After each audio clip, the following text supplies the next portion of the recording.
It's Monday, May 16th, and this is Drive Check, a Cardfight Vanguard podcast.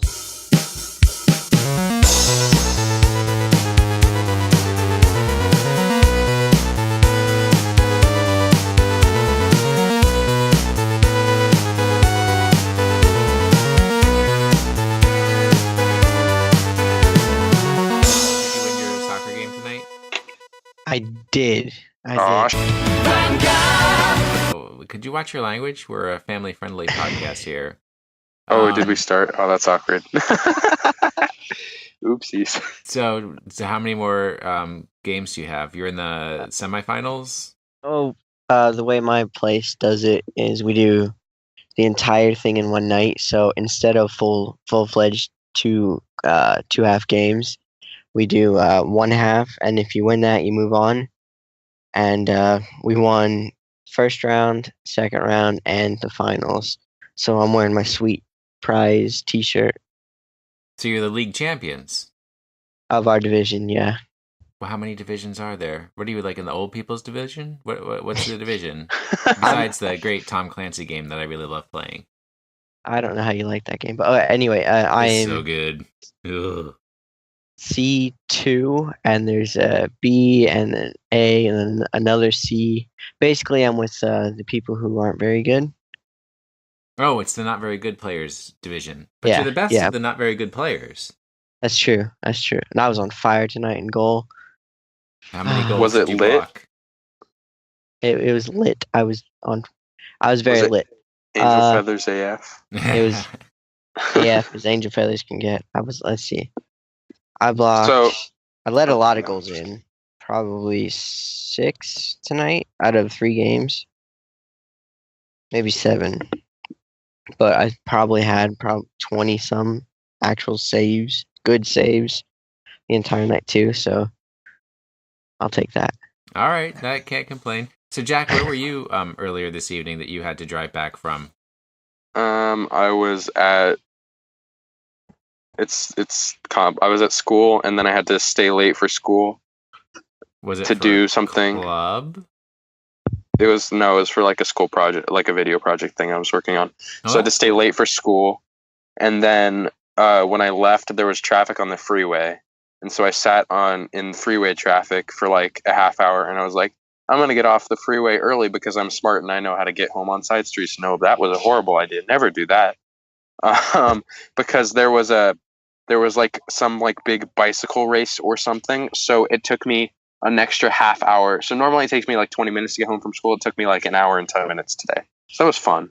There was a bicycle race on a Monday? Yeah. That seems inappropriate. Well, it was the county's Ride Your Bike to Work Day or something like that. I don't know. Maybe it was National Bike Yourself to Work Day.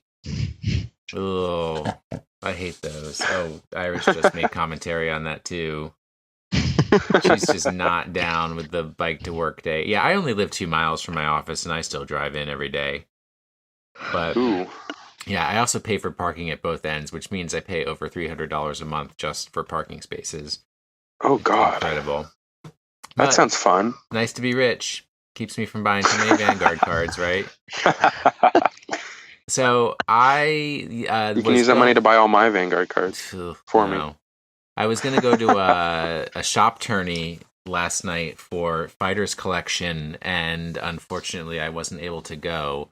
So I just ended up playing like an instructional match with this guy Klaus, who you guys probably have seen, for a couple of hours, just like where we did, power on the cards and abilities, but no skills, just to practice, how the turns work.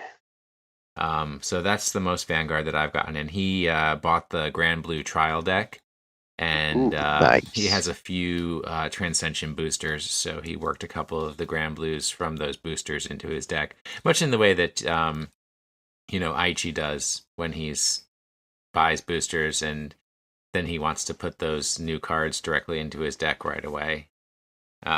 So I mean, it doesn't make much difference since we weren't playing with any skills. Mhm. But I think he kind of learned the mechanics of how you make a turn and everything like that. Did you guys, Cole? You got some Vanguard in on Saturday, right? Because you went hog wild buying all kinds of different TCGs. Yeah. I had some monies left in my uh store credit, so I bought some Dice Masters, Marvel Civil War, and Dragon Ball Z. But I played a lot of Vanguard. I played with my Gurgweet deck, the trial deck that I juiced up with some previous cards that I had, and I had a lot of fun with that. I didn't realize how stally that deck was, and I made it even worse because I put every defensive card that I had in it just for fun. In 3 games, I think I decked out the first game I played against the mirror match, Gurgwit. Oh. And then second match, I lost, or I won. I decked him out. And then third, we actually didn't deck out as much. I think we were getting as bored with it, so we just went as aggro as we could with our decks. So that was fun. I need to play more with my Grand Blue, but it just wasn't clicking for me for that day because I had to sit there and I hadn't read my cards in the Grand Blue at least in probably a month, so I had no idea what anyone did. Oh yeah, you get out of practice on the skills, and then it's kind of embarrassing. Yeah. Yeah. So then I moved over to Gold Paladins, where I knew those mechanics, even though I didn't know Gurgwit's that deck. I knew how Gold Paladins functioned, so it was easy. They call out rear guards, and then they boost the power. Yep. They unite, all that jazz. Yep. So that was my week. It was pretty good. So, Jack, with all of your final exams, fun, fancy birthday parties and such, have you had any time for Vanguard? I got a little bit in. I played a couple of games, so that was fun. Any what did I do? Ones, or? I played. I'm sorry, because like when I was 18, a fancy birthday party for me meant somebody bought a 6-foot wedge, and they spent the big bucks on getting that. No bow ties and country clubs. That's just craziness. Well, it was like it's like when it's some people have like quinceañeras or sweet 16s. It was like that kind of a party. So well, I don't know that because we don't do that in Westchester County, New York. So well. Or California knows how to party. Apparently. Oh, I love that song. I do. Oh man, that was Tupac, man. Yeah. So I got in a couple of games. There was one game that I played with my Kagero deck where I managed to Legion 4 turns in a row, and then I double critted 2 turns in a row. So that was fun. Well, I quadruple critted because I triple critted because I attacked with the end and then I restood him and then attacked and I got a third critical trigger and then another, I think, a heal trigger. So I got like 4 triggers. That deck is so much fun. It's not like the most competitive. It's a pretty competitive deck. It's better than a lot of decks. I'd say it's tier like 1.5 or 2, but it's so much fun to just continuously Legion and Legion and Legion and Legion because that's what that deck is meant for. It's meant to keep re-legioning so you can keep having fodder for your Persona Blast effects, which are both of your Vanguard, both of your Legion. Both your Legion and your Legion mate both have Persona Blasts, so you get to recycle them back into your deck and then search them out really easily. So that was really fun. There's no deck that's a guaranteed win. It's some component is the deck and some component is the player. And his well, some may say that Angel Feathers are... Angel Feather AF? Angel Feather AF. Yeah, Angel Feather. Well, a lot of people are Angel Feather AF. A lot of people are complaining that deck is stupid broken, and it's a really good deck, but it's like... Which, Kagero or Angel Feather AF? Oh, Angel Feathers AF. Specifically, it's no seal, right? That it's build? no seal, and then no seal Gavriel, Graviel, whatever, the G. Yeah, so those two build, either just pure no seal or the combination of the two, are the two most competitive builds. The reason people are complaining about them is because their combos are so intricate and really hard to like grasp and play that it's really hard to play against it. But once you like learn the deck and know how to play against it, it's actually fairly straightforward to play against. That's just so it's not. So if you know how to beat it, you can beat it easily. But so many people don't know how to beat it that it just does really well. And it's like sweeping the top tables at every single Japanese tournament, and it's doing really well here in the States and Europe, and so it's just a really strong deck. Yeah, and we're all going to be building variations on Angel Feather. Yes. So I'm definitely going to do the reverse, and we'll see where that goes. All right. I did a little investigation. So last week we were talking about the phases of a turn in a Cardfight Vanguard match, an individual person's turn. And we had the question of where is stride? Is that in the ride phase or is that in the main phase? So I did my research, and stride step is the second step of your ride phase. So it still counts as you're being in your ride phase. You do your ride step first, and then you do your stride step second. But it's before the main phase. Stride does not occur in the main phase. So just keep that in mind when looking at skills and when the skills trigger off. Whether there's a specification of something happening in the main phase or the ride phase, or if it specifically says on ride or on stride, that those skills trigger off at those times and have to be completed before you move on to the main phase. And actually, I found it's called the VG Playbook.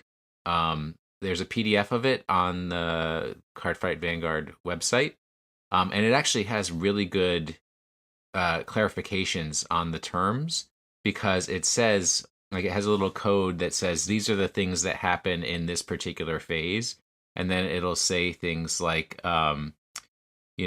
activated at the beginning of the main phase, when card is placed on rear guard during the main phase. So it gives you those keywords to look for to know which phase of the turns what's going on is going to happen during. That is like the worst English I've used all day. But it's your guys' fault for making me record an hour later than usual. I blame Los Angeles traffic. Well, it's only called a freeway because the cost is your time. I don't know if any of the Spring Fests have additionally reported in on any of the top decks. So there's no additional report-ins on any Springfest card deck lists. So nothing to report there. So we can go on to our main topic of the episode, and hopefully we'll keep it speedy and interesting. We did want to go through a specific review of some of the cards that are in the next set that will be coming out. The date for Glorious Bravery of Radiant Sword. It's in June. I want to say June 7th, but let me double check. That's a very broad period of time for the entire month of June. One card comes out per day. I thought June 17th. I got the 7 right. Oh, that's not June too bad. 17th. That sounds about right. Fighters a month away, a month from tomorrow. Yes, and Fighters Collection 2016 is coming out on May 20th, which is Friday of this week. If you're we get G Guardians and we get the extension to the G Zone on Friday. Is that when it hits? Yep. Well, so these cards that we're talking about will become available as of June 20th, June 17th. All right, so the first card we want to talk about is Supreme Heavenly Emperor Dragon, Dragonic Blade Master Titan, Quasi-Dragon, because it does not say dragon twice, but it does say Dragonic. Well, Dragonic is like kind of like a dragon, but not really. Well, the word dragon is in Dragonic. Yeah, but that's like saying, I don't have a good example, but I'm just saying it doesn't count. So for this one, it has the keyword of blaze. So you have to have more rear guards than your opponent to make your Vanguard blazing. Wow, that's lit. And Just so lit. Generation Break 2 So it's only available if you have 2 cards face up in your G zone, or at least 1 card face up in your G zone and 1 card face up on your Vanguard circle. Counterblast 1, choose a face down card from your G zone and turn it face up so it automatically becomes a Generation Break 2. Choose up to the same number of your opponent's rear guards as the number of face up cards named Supreme. Well, that's not. Dragon, Dragonic. Mm-hmm. Well, it doesn't automatically become Generation Break 2 because you have to have 2 cards face up already to activate the effect. Okay. So yeah, sorry, continue. Okay. Choose up to the same number of opponent's rear guards as the number of face up cards named Supreme, Heavenly Emperor, Dragon, Dragonic Blade Master, Titan in your G zone. Retire them, and until the end of the turn, this unit gets. If this unit is blazing, this unit gets amazing. crit +1. That's a decent card. And just the fact that it says if this unit is blazing. Dude, blaze it. Blaze it. Blaze it. Ugh, I do not encourage drug use. All right, up next is I think I'm going to take the well, I'm just going to Sunrise. My commentary on Supreme Heavenly Emperor Dragon Dragonic Blade Master Titan is you will be able to retire up to 4? 4. Up to it depends. Is it because it's worded as for how many you have face up in your G zone? 3? Yeah, so 3. You'll be able to retire up to 3 of your opponent's rear guards, but you only get which 1 is for crit. Yeah, but it's a counterblast 1, so yeah, but you don't get 3 crits. You only get 1 crit. Yeah, but it's counterblast 1. Retire, but if you do end up retiring 3, then you're obviously going to be blazing. Oh, I'm going to be blazing. Don't you worry. So it activates your blaze ability if you do. So that's a really cheap effect for very powerful if you manage to have enough face up Titans in your G zone. That's pretty powerful. Low cost for a good effect. Yeah. So next up is Sunrise Radiant Sword Gurgui. So this card is Generation Break 2 Unite. This ability is active if you'd called 2 or more units to the rear guard or the Guardian Circle this turn. Counterblast 1, Soul Blast 2. This unit gets plus 5,000 power for each of your rear guards, and you choose up to 5 of your rear guards, and they all get plus 5,000 power. So basically, you can get plus 20,000. No, you can get plus 25,000. Plus 25,000, yeah. If you have a full field. And then each of your unit rear guards get plus 5,000 power. And it only costs Counterblast 1. Now, the Soul Blast 2 is really steep because Gold Paladins don't have many ways to Soul Charge in the deck currently. But there's a couple of combos that give ways to Soul Charge. Like one of the combos that I saw was the starter that came out in the recent start deck. I forget what it's called. Coel. So what he does is you have to put him into your soul, and then you check the top 2, I believe, and call one of them to the rear guard, and they get plus 2,000 power. It's top 3, I think. Is it counter? It's Counterblast 1, right? Yes, I believe so. Yeah. So for a Counterblast 1, you get to put him into your soul, and then you call another rear guard. So what I saw a couple of people talking about, you run multiple of the starters. So say you run like 3 or 4 of the starter, which screws up your consistency a little bit, or it screws up your grade count a little bit, but it boosts consistency when you're calling rear guards because you call him and then you can turn him into and then you get to check again for another card. If you don't want him to be a booster, you can call for another grade 2, and he goes into your soul. So that's one combo. Spotter. Yeah, so that's one combo I saw. You're gonna have to switch around some of the grade 1s. So like right now, I'm running 2 of the Soul Blast 2 Countercharge 2. That's gonna probably have to be replaced because you need your Soul Blast saved for Gurgui Stride. I can't miss. Okay, yeah. So you need your Counterblast saved for Gurgui Stride. Does someone want to get the next one? All right. Black Seraph Gabrielle is an Angel Feather, grade 4. Angel Feather AF. Angel Feather AF. It's a long one. Okay. Once per turn, Generation Break 2, Counterblast 1, and choose a face-down card named Black Seraph Gabrielle from your G zone and turn it face up. Until end of turn, this unit gains auto During the battle phase, when your card is put into your damage zone, choose up to 2 of your units, and they get plus 2,000 until end of turn, and rescue 2, which is their new keyword. At the end of the battle that this unit attacked, choose 2 cards from your damage zone, heal them, and choose one of your vanguards and deal 2 damage. Yep. So pretty good. So this is kind of like, so some of the top Angel Feather builds now run a combination of Gavriel and No Seal. What this is kind of showing me is that Gavriel is probably going to end up being its own build, just because it doesn't really. I mean, it goes kind of what with No Seal is trying to do, but No Seal is already just like that deck is so full, and like it runs the cards it needs to run, and that's it. And there's so many of them that it needs to run. I don't know if you're really going to have space for some of the new Gavriel support that we're getting in this set. yeah, I could totally see this as being its own. mean, it's a good deck. It'll be a good deck. I just don't know if it's going to be as good as the No Seal deck. So I'm not sure how this works, right? Because the stride is only when you're attacking, so it's on your turn. How are you putting things into your damage zone during your turn? That's just by the card effect. Okay. Yeah. So you power up by filling up your damage zone. Exactly. So you get to damage check and you get extra chances to trigger stuff. So like if you take during that damage, if you check a trigger, you get the effects of that trigger. Yeah. Mm-hmm.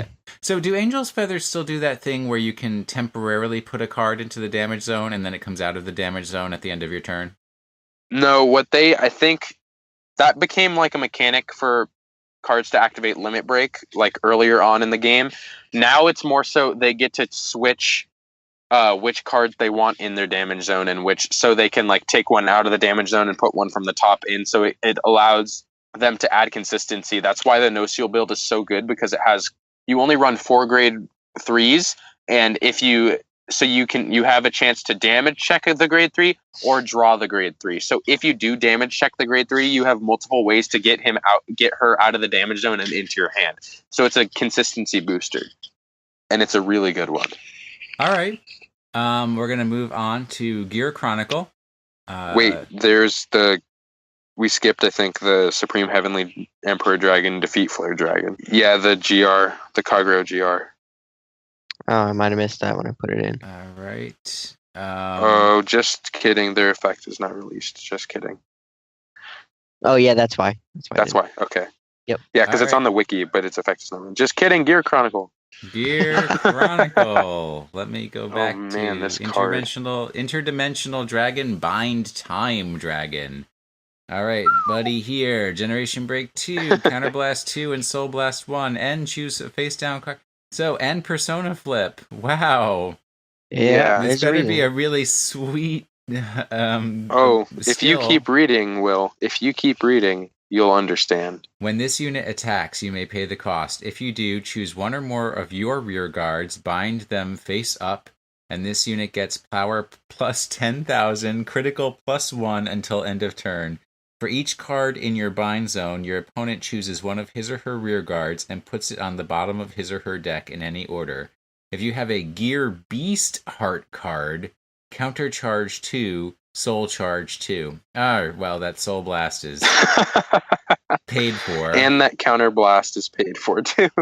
You actually get a soul charge. You get a soul charge. So basically, the cost for this card is soul charge 1 Persona Flip.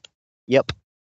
So, and the way Gear Chronicle works, so Gear Beast is kind of the new clan, not the new sub clan that Gear Chronicle is getting in this set. And so the way that Time Leap works, the Time Leap mechanic, is you bind your card and then call a card of a higher grade. So every time you Time Leap, you're putting cards in your bind zone, which in turn gives you rear guards that you can bind from your opponents, or that you can, I think it's called tuck, is the keyword that they use, from your opponent's field onto the bottom of their deck. So basically you can clear a lot of their cards, and you get plus 10,000 in a crit. So it's really good. Yeah, so if you do a bunch of time leaps on your rear guards, that for each time leap you do, you're basically retiring one of their rear guards. Well, not retiring, but taking them out of play. Exactly. Kind of a. And then also this also automatically, due to this card skill, you automatically will be able to get rid of one of them because you have to bind one of your rear guards to do the effect. Yeah. So I guess that's also part of the effect, but you do it to your opponent, so it kind of like cancels out. Okay, so we have another Kagero. You want to take this one, Jack? Oh yeah, G-Guardian. Yes, my favorite card so far. So this set is introducing new G-Guardians that are not in the Fighters Collection 2016, and actually which have some cooler stuff going on than the Fighters Collection G-Guardians. Well, the thing I did notice about these G-Guardians is that none of them have the skill to give them plus 5,000 shield. So you're kind of giving up the extra shield in order to get more powerful effects. And like this one, you G-Guardian obviously call this card to your Guardian Circle. Counterblast 1, when this unit is placed on Guardian Circle, you can pay the cost, and then you choose one of your opponent's attacking rear guards and retire it. So basically for a Counterblast 1 and discarding a heal trigger, you get to retire the attacking rear guard. Yeah, but it only works if you're being attacked by a rear guard. Yes, but it's still... Kagero has a problem. Like, a lot of their retiring skills cost like heavy counterblast or like have a lot of heavy costs to them. And this basically what it is if your opponent is attacking your Vanguard with a rear guard, counterblast 1, and that is retired. So basically, you can't be hit by the attack because the attacker is not there anymore, is basically what it does. And so it doesn't matter how much... It could have 0 shield and it would do the same thing. But it also allows you to... It's flexibility because you can do it just for the 15 shield if you need to when their Vanguard's attacking. Does Kagero have any power boost when you retire your opponent's rear guard? Does that ever happen in somebody's skills? I'm sure they do. Kagero's like been one of the most supported clans, so I'm sure they have some point.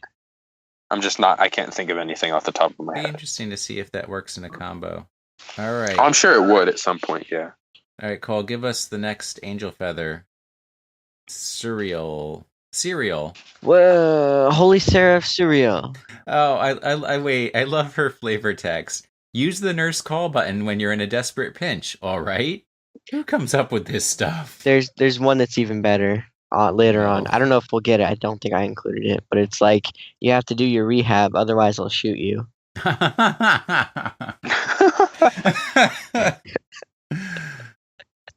right. Okay. What's Cereal gonna do for us? Rescue 1, Counterblast 1. When this unit is placed on the G Circle or Guardian Circle, sorry, you may pay the cost. If you do, look at the top card of your deck. Put it into the top or bottom of your deck. Choose a card from your damage zone, heal it, choose one of your Vanguards, and deal 1 damage. So that one's pretty cool because you get to check what your drive check would be beforehand, before you actually do the rescue. That one's pretty cool. So it's very similar to what CEO Amaterasu does. You get to pick... actually, no, that's right, because you're going to do a rescue action, so... You get to see if you have a trigger at the top of your deck. If you don't have a trigger at the top of your deck, you take whatever is at the top of your deck, you move it down, so then hopefully the next card will be a trigger. Yep. Nice. Yeah. Yeah, that's a little old Oracle think tank trick. That United Sanctuary Brotherhood, apparently. Sisterhood. No, there are dudes in Oracle think tank. And Angel Feather. Not really Angel Feathers, though. It's a predominantly female clan. You say one of their grade 4s definitely looked more masculine. Yeah, I was actually watching the first episode of the cartoon where Ren is introduced, and he's given a deck to play with, and he's like, I noticed that all of these cards are female. Is this boys against girls today? All right, we have a super cosmic hero X Gallop, who is a Dimension Police card. He is just a regular stride. Generation Break 2, Counterblast 1, and choose a face down card, Persona Blast. Let's say that. Oh wait, no, it's not even a Persona Blast. You just turn any face down card from your G zone face up. When this unit attacks a Vanguard, if this unit's power is 35,000 or greater, You may pay the cost. If you do, this unit gets drive +1 until the end of that battle, and this unit's power is 40,000 or greater. All of the rear guards in your front row get power +4,000 for each face-up card named Super Cosmic Hero X Gallop in your G zone until end of turn. This is just way complicated. Yeah. Basically just power-ups. I don't know, Cole. You played Dimension Police, right? A little bit. I didn't touch much of the stride. I did play the Cosmic Hero though, so that one makes total sense because most of the effects on the Cosmic Heroes are when they're basically 4,000 or greater from their current power level. Their effects kick off. So as long as you get your Vanguard's power over 35,000.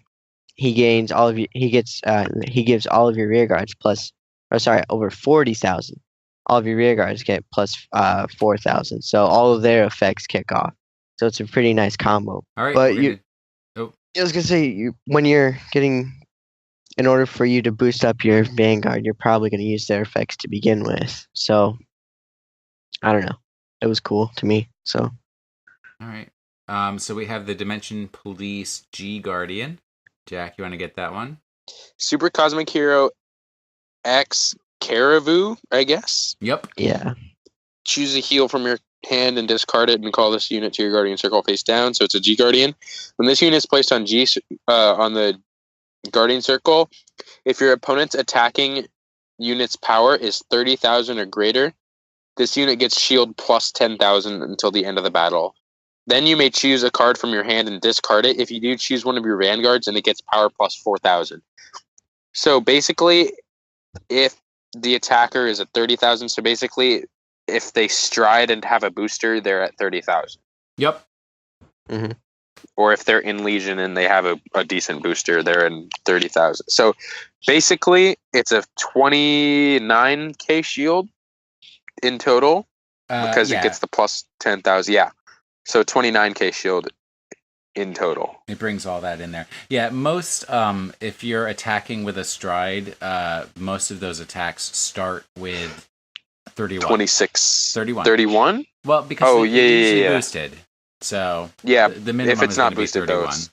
Yeah, if it's not boosted, if I've locked your rear guard behind your Vanguard, then you're at 26. Well, Cole or Will, we can't all play against Link Jokers. Well, all the time. You should. No matter how much I would love to play against them all the time, I can't. Okay, so we have another Kagero, and this is a perfect guard. Cole, you want to get this one? Yeah. Cardfight wiki. Scroll. Yelling at it does not. We're not at voice activated computers yet. But it makes me feel better. Okay. Actually, Sentinel. Choose a card from your hand and discard it. When this card is placed. Do you want to name our beautiful maiden? Yeah, I probably should. Flower Dragon Maid Riez. It's a perfect card. Choose a card from your hand and discard it. When this unit is placed on the Guardian Circle from your hand, you may pay the cost. If you do, choose up to one of your rear guards, and that is being attacked, and that unit cannot be hit until end of battle. So that's one of those. It's just your Vanguard. Just your Vanguard, not rear guard. You said rear guard. Oh, whoops. That's all right. It's Vanguard. I was thinking that it could not. Okay, anyway, so it has the Blaze ability. So when you have more rear guards than your opponent, it gets blazed. Generation Break 1, Soul Blast 1. At the end of the battle that this unit boosted, if your Vanguard is blazing, you may pay the cost. If you do, return this unit to your hand. I was going to say, if you have to use it for whatever reason on a rearguard circle, you can still get it back to use it as a perfect guard later. Yeah, that's something that I noticed looking at the other perfect guards in this set. Most of them have an effect where if they're on the field, like somehow you put them there to boost or whatever, they have a way to get bounced back to your hand. And I To me, that's new to the game. I don't know if Well, the last set, the Royal Paladin Perfect Guard was Hope Keeper. It was if you were in Brave, you can counterblast one and add it back to your hand from the field, which is really cool in Royal Paladins because you have a lot of ways to. There's a Sage of Salvation Benon, counterblast one when this unit is placed on rearguard. You can pay the cost if you do search your deck for up to one card with 6,000 power and call it to rearguard in the same column as this unit and shuffle your deck. So basically, you can call the Hope Keeper, and then if you're in Brave, you can counterblast one to add a Perfect Guard to your hand. So basically, you can search your deck for a Perfect Guard in that deck, which is really cool. And so a lot of the decks that run... So Sanctuary Guard Dragon is the deck that runs Benon, and most of the decks play 3 G Perfect Guardians and 3 of the G Perfect Guardians, which means the countercharging Perfect Guardian, and then 1 of the Hope Keeper Perfect Guardian. So it's not entirely new, but it's a mechanic that was introduced last set. I find it interesting that the Royal Paladins are Brave and the Kagero are Blaze. They have a lot of letters that are the same. And I also noticed that this is one of the... They're gradually changing the Perfect Guards, where, it used to be the Perfect Guard could guard any rear guard or Vanguard as long as you discarded one card from your hand. Then they introduced these Perfect Guards where they could only defend the Vanguard, but they had an additional skill. But that skill would only trigger if you had a copy of that Perfect Guard in your drop zone. And now they're taking out that drop zone requirement. Well, I don't know if I'd necessarily say it's changing. I think they're just kind of adding in Perfect Guards and with different effects and just testing out what works and what doesn't for the game. Because, it's really good that they're adding so many different Perfect Guards, too. Because before, up until, I believe set 10 was released, Perfect Guards were, one of the most expensive cards in the deck. And you'd have to pay, $20 to $25 per Perfect Guard. And you had to run 3 or 4 of them. Yes. And nowadays, even if the best Perfect Guard is the most expensive, is still, $20, which... Right now, I think the most expensive Perfect Guard is the Protect Orb Dragon for Kagero, and it's only $17, and that's the most expensive one. And you have tons of alternatives that are cheaper.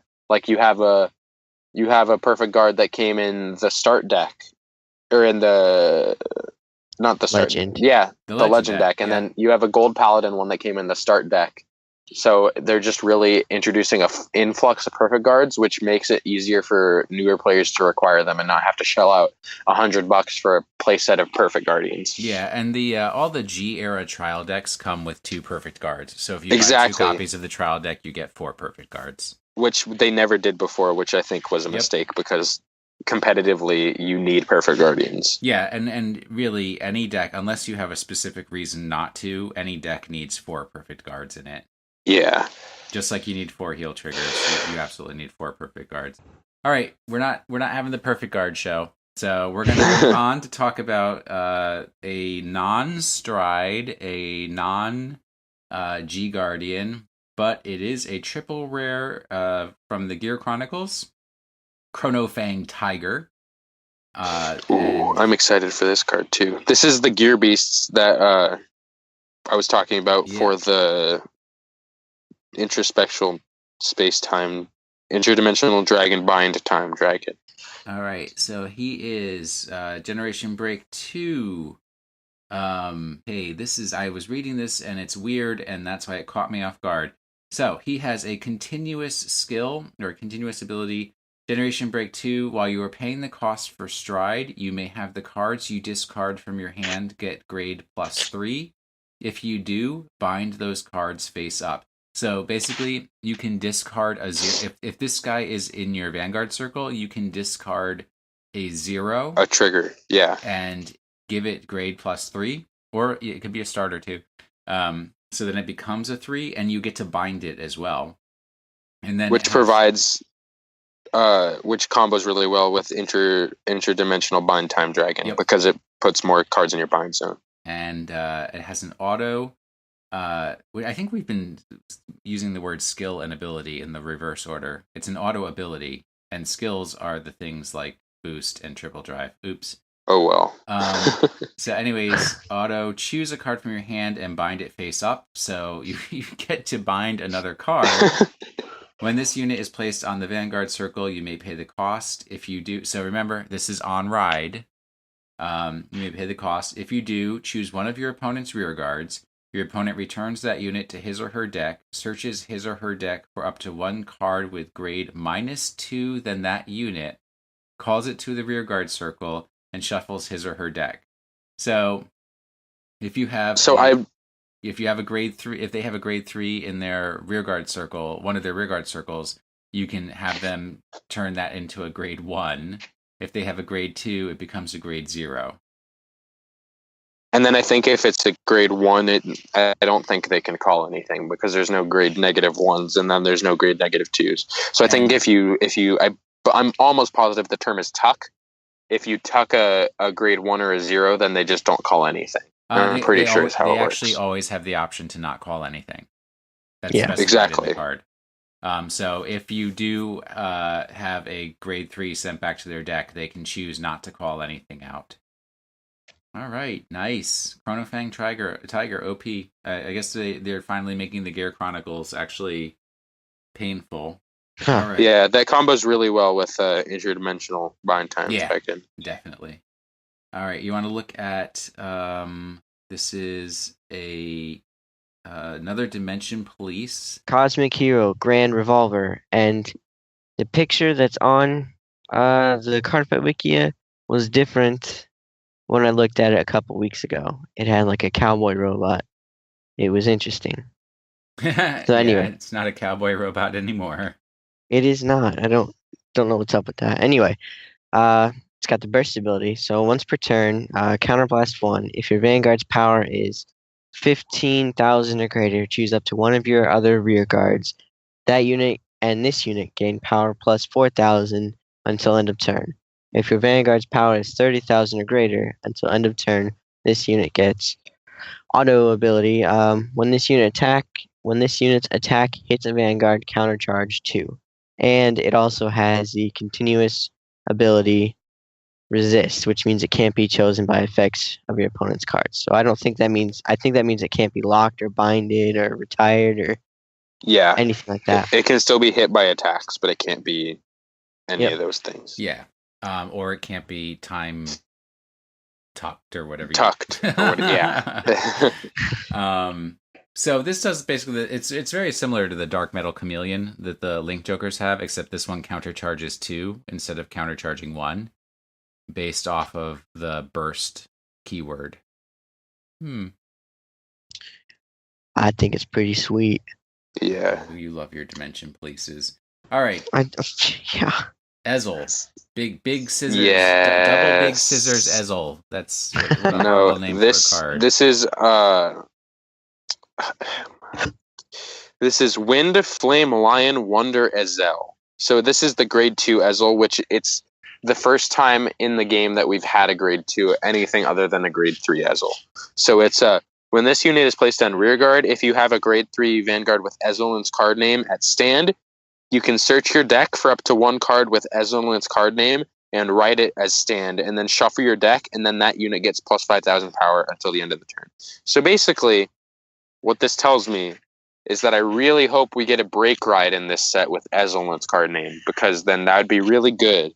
But if we don't, then it's still okay because you can search out a better Ezel than the one you have. Yeah, so you can run. So if you're playing against Link Joker and you don't have Ezel Scissors anywhere, you can switch your Blonde Ezel or your Platinum Ezel for a Ezel Scissors. Another combo that I would like to talk about,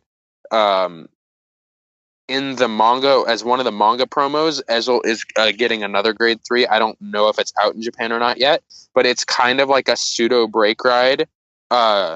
It's limit break. It's called Raven-haired Ezel. So it's limit break 5. When this unit is placed on Vanguard with a grade 3 or greater unit with Ezelin's card name that was road, until the end of the turn, this unit gets plus 10,000 power, and your opponent cannot call cards other than grade 1s from hand to the Guardian Circle for the entire turn. Well, that's fine. All of your perfect guards. Yes, but you cannot call triggers I mean, you can still call G Guardians and Perfect Guards, but that's it. Like, you can't call any triggers, and it's not just the Vanguard attack that gets that. You get all of your rear guard attacks get that effect too. That's decent. You love your Ezel. And so basically what you would do is you have any Ezel. It's kind of like a pseudo break ride. So if you're at 5 damage, you can search for Raven-haired Ezel and then ride it over any of your other Ezels, and it kind of activates its skill more easily without you having to lose hand advantage. So that's a really cool combo that I'm definitely going to try out whenever we get the Raven-haired Ezel. Cool. All right. I love Ezel. Obviously. We have a perfect guard for the Dimension Police that is so perfect that they don't even have a card image for it yet. Just a photo of it from a magazine. Oh, true. They don't have a PNG for it yet. So this is Cosmic Hero Grand Reef. He's kind of like a green sword robot dude. He is Sentinel. Remember, you can only have 4 cards with Sentinel in their name as if in your deck. He's got the burst ability at Generation Break 1, Soul Blast 1. If your Vanguard's power is 30,000 or greater, which is getting a common theme for the Dimension Polices, until the end of turn, this unit gets auto rearguard circle at the end of each turn. Return this unit to your hand. Then, if your Vanguard's power is 35,000 or greater, this unit gets power plus 4,000 until the end of turn.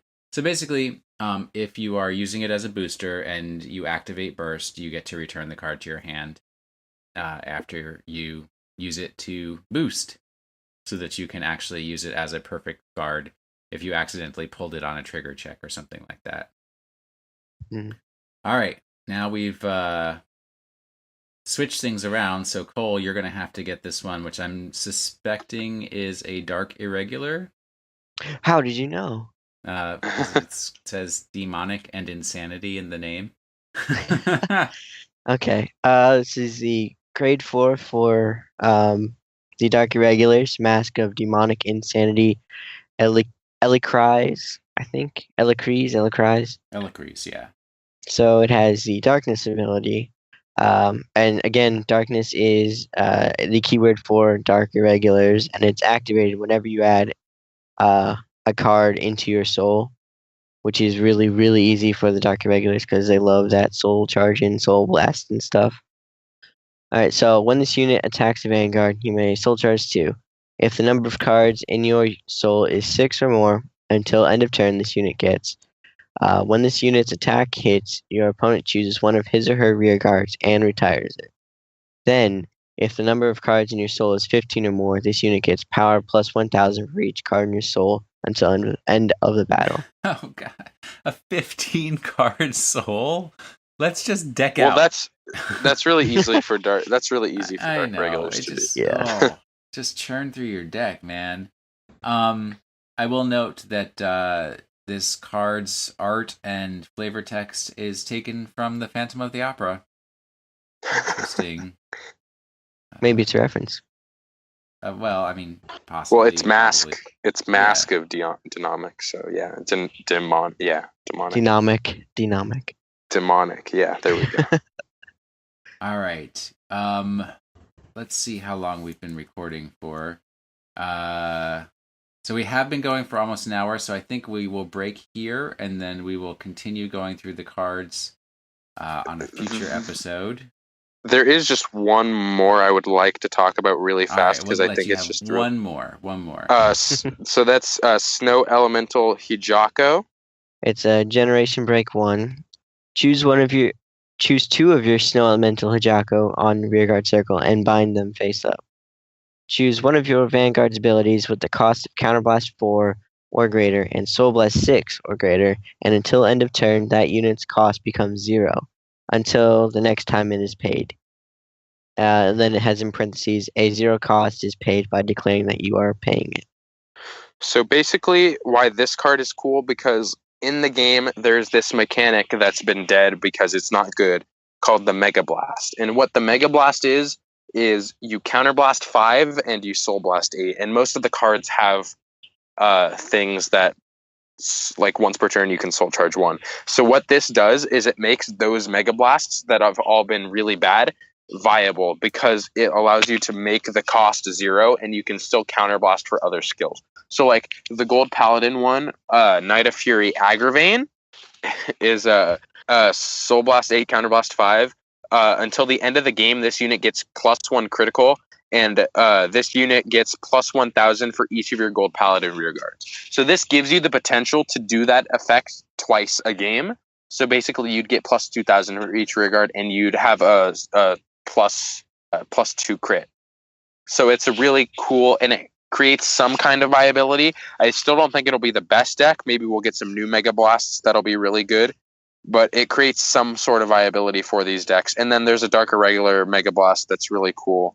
Well, it's just that the Mega Blasts were all in like the first releases, the first booster sets of the game. Like CEO they've been released up until that, Kagero has that. I think they stopped doing it in set 10 though, so they were going for quite a while.